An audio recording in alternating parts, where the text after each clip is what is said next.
Welcome back, everybody, to the OPT Network. This segment is sponsored by Hunter and Beck. When you hire Hunter and Beck, you get Hunter and Beck. Our guest this morning is Katie Vanderlick. She is the Executive Director of the YWCA, and she joins us to talk about the great move of women in our community. Katie, good morning and welcome back. Good morning. Thanks for having me, Carlette. It's always good to have you. This morning we're celebrating decades of women. Yes. But first of all, let's talk about the YWCA and its mission. Yes. So the YWCA, we have been in Central Louisiana since 1946. And our mission has changed over the years, but now our mission is simply to empower women and eliminate racism.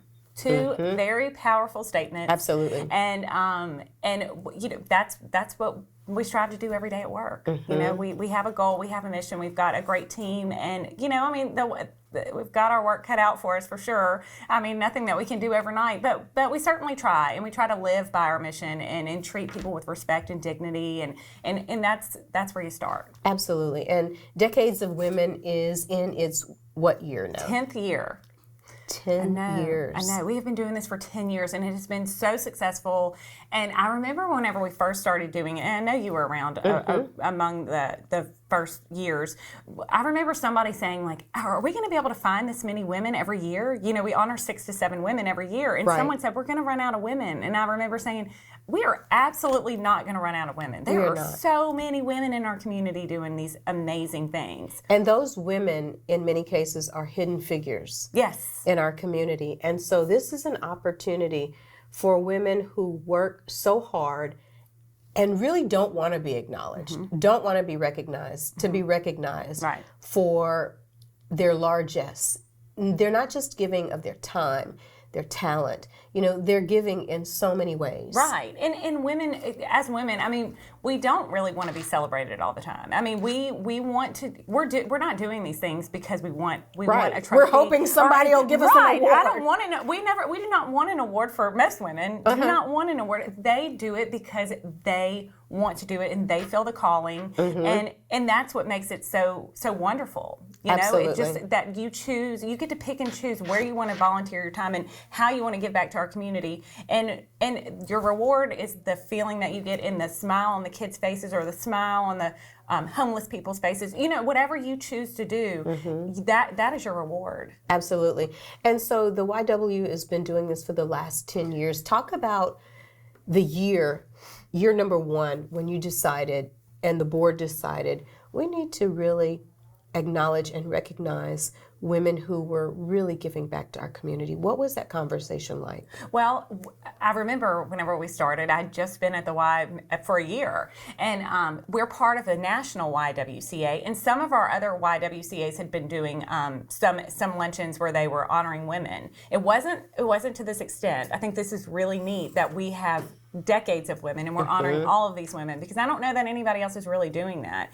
But our thought was to start young. You know, instead of honoring 1 woman or 2 women, let's start in the 20s. Like let's these women, just because they're young and they have not accomplished nearly what some of these people in their 70s or 80s have, but they should still be celebrated because they're out there, they're giving it their all, and they're trying to pave the way for other women. So we wanted to start young, and we also wanted to honor several women. And we thought decades of women would be really neat, and we can honor women from 20s all the way up to 80s. And these women are inspired by the older women. I know every year I'm so inspired by everybody. Absolutely. But these older women who, you know, just all that they have done in their years, and then some of these who are in their 20s and 30s, all that they have accomplished in their short life.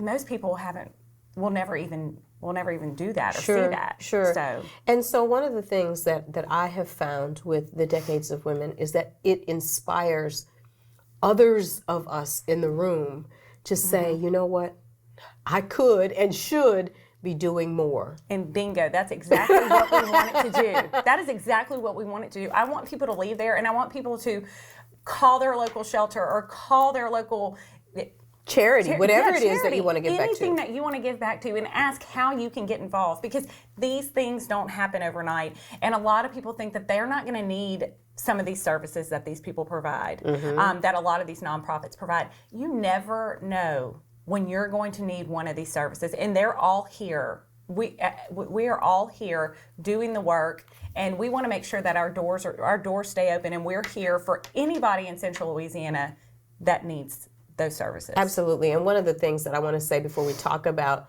the nominees is the commitment that you make with the board and with the team at the YWCA year in and year out to keep the doors open, to make the structure better, and to keep doing the work of the community.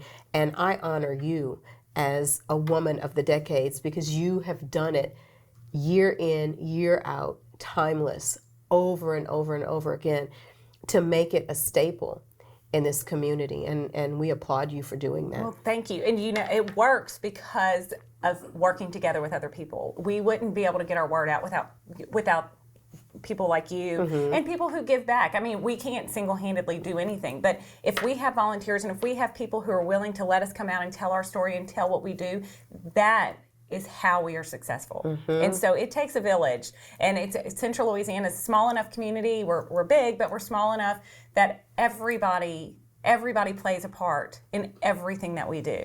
Absolutely. And as we talk about the decades of women, it is for Central Louisiana. And so maybe you missed it this time, but we know that there are some incredible women throughout these communities that give so much to so many. And really the only time that women are honored mostly is Mother's Day if you're a mother. But there are so many women doing amazing things, and connecting with the YWCA it is a power move for communities around Central Louisiana to do that. And I want to talk about the thought process that goes into when the board comes together and you look around the community, how we choose these women. Well, these women are nominated by people in our community. So someone had to take the time out to nominate these women. And then after that is done, then our board gets together, our board of directors. We sat around a big table last week and sifted through all of these nominations, and it's a lot, and it was hard because there are so many deserving women, and especially when someone takes the time to write something so nice about these women. It's hard. You want everybody to win. But so our board gets together. Nobody takes this lightly, and they choose a woman in each decade to honor. So we start at the 20s, Carlette, and we go all the way up to 80. So we are honoring 7 women this year. And like I said, we definitely had our work cut out for us.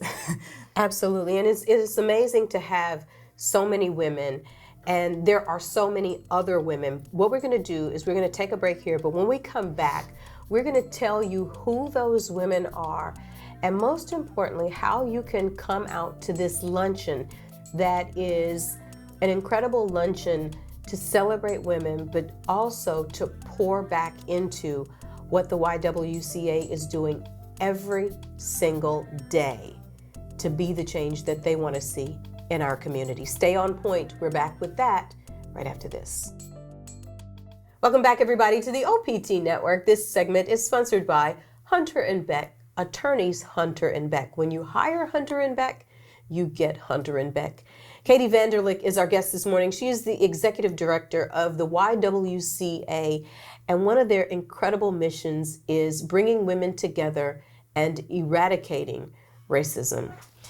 Katie, as we talk about the women, 7 women, I know it takes a lot to come together and sort through all of the nominees. Let's talk about the first person that you all chose in her 20s. Our first person is Caitlin Billingsley, and she is the marketing department director over at Kinetics Technologies, and she's not from Central Louisiana, so she's come here. She's gotten involved with the Young Professionals Group. She's gotten involved in a lot of different things here, and I think that's also so neat when someone's not from our community, because it's hard sometimes to move into a small community and meet people and do the things and make yourself part of the community. Absolutely. So she is not from here, and she's great. She's great. So if you want to hear more about her, have to come to our luncheon. Absolutely. And when is the luncheon? The luncheon is going to be on Wednesday, October 2nd. Okay. Yes. At what time? At 11:30, and it's going to be at Bayou Haven Events and Weddings, and that's a beautiful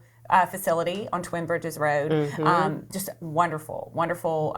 There's a lot of weddings there, and it's just beautiful. So we're excited that our 10th year is going to be held. It's going to be BIG. Yes, yes, it's going to be. So it's going to be a different venue, but it's going to be beautiful, and it's going to be a time where we not only honor these women, but you get a chance to network and meet other women in the community. Right.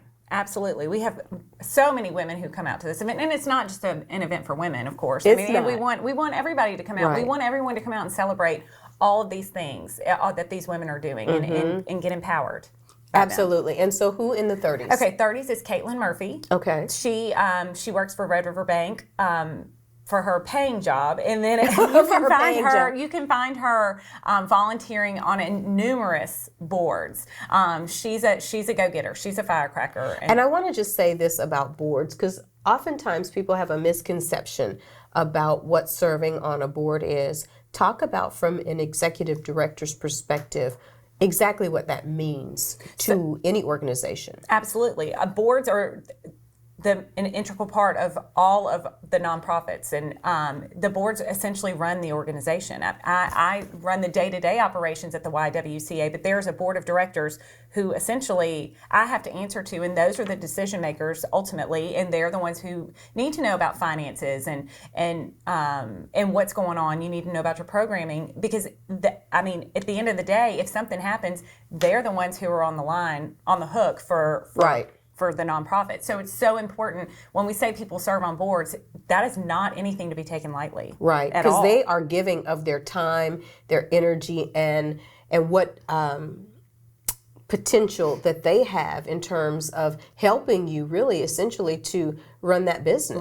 Right. So they are volunteering their time when ultimately it's a big deal. They're the ones who are responsible for everything. Right. So it is. Yeah. And so when you think about people who are serving on boards, this kind of gives you a little bit of a different perspective. It's not just showing up once a quarter or something like that for lunch. These people who serve on boards are really working to make sure that the nonprofit or whatever board that they sit on functions. Right. And I don't want to scare anybody into sitting on a board, because it really is so rewarding. I've sat on many boards, and it's so rewarding. You learn so much about that organization, and you're giving of your time, and that's what it takes to keep these places open and to keep everything functioning the way that it is. It's a board of directors. So it really is a neat thing to do too.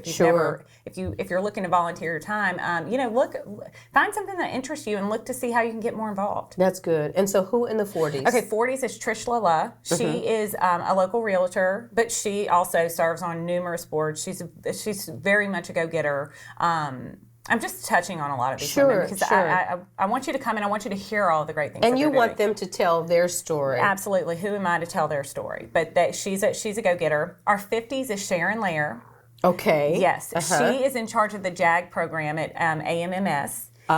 Amazing. Yeah, she has been a speaker for us before, and we formed a bond at that time, and she's top notch in my book. She is. She is top notch. You want to talk about somebody who's making a difference in these kids' lives? It is Sharon. Absolutely. Hands down. Yes. Those kids, they respect her.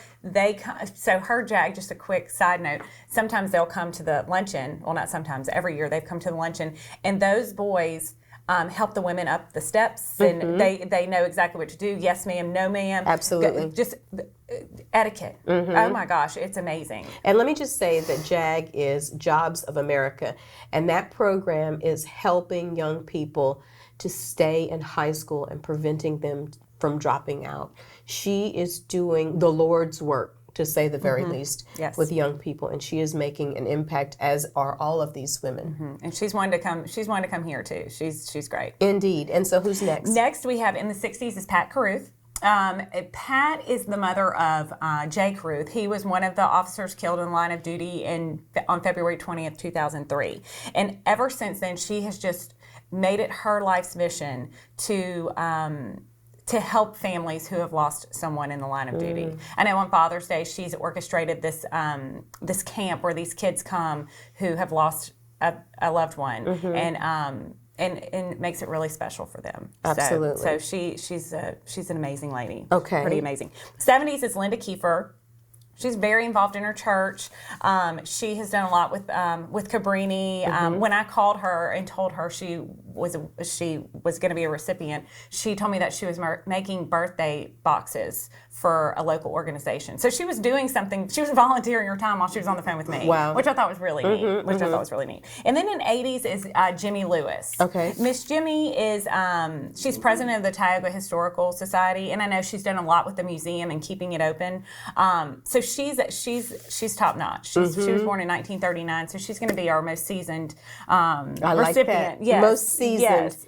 And so the luncheon is October 2nd. It gives you an opportunity to just come out and honor people who give all that they can, and they really don't expect anything in return. And so this is something really small that you can do for them. Now tell people how they can connect with the luncheon, how they can get a ticket or a table. So tickets are $50, and you can go to our website, which is YWCA.org, and purchase a ticket.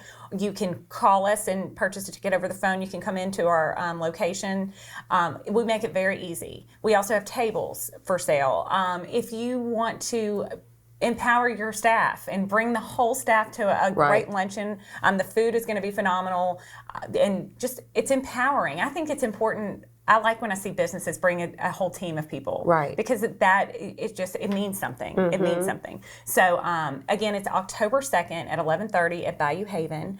Again, great location. This is our 10th year. 7 wonderful women, and we want you to come out and be a part of that and celebrate that with us. Absolutely. The tickets and the tables that you purchase either individually or for your company is a way to give back to the wonderful work that happens at the YWCA, not just for 1 month, but for all year long. And you guys, Katie, under your leadership, you all have made some phenomenal improvements to better serve children in this community.